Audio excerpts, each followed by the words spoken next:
Start by selecting your gun, then go to the scene collection and expand the gun, then copy the gun root and paste it.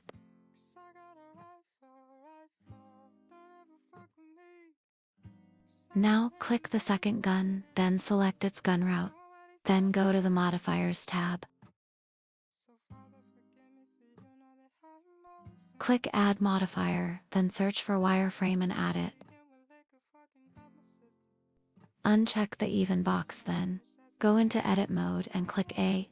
Then click Alt+J to make the wireframe look better.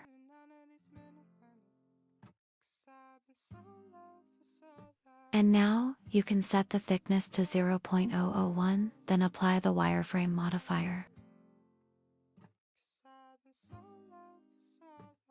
Now go to the Materials tab and create a Solemns shader. I will use Emissive to make the wireframe glow.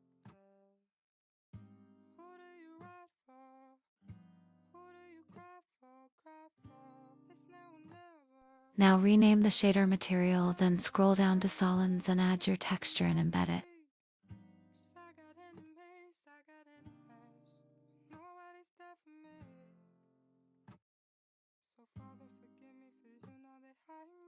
Here is how the wireframe looks now.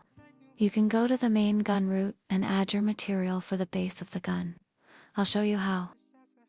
Select the gun root, then go to Solemns and add a shader. I will use Reflect. Add both your textures for the Reflect shader, then embed them both.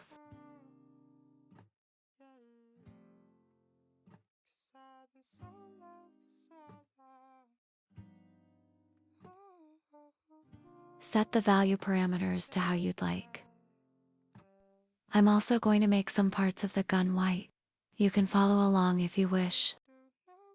In Edit mode, click 3 to select the face option. Then, on the gun, click L on the parts you want to color.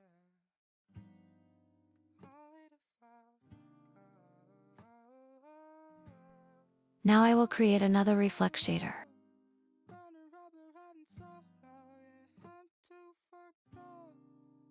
Add your color and your Reflect texture, then embed them both.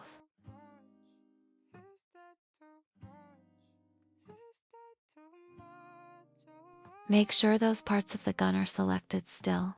Then scroll up and click Assign on the new Reflect shader. I am going to make a few other parts of the gun white, so I will speed this part up.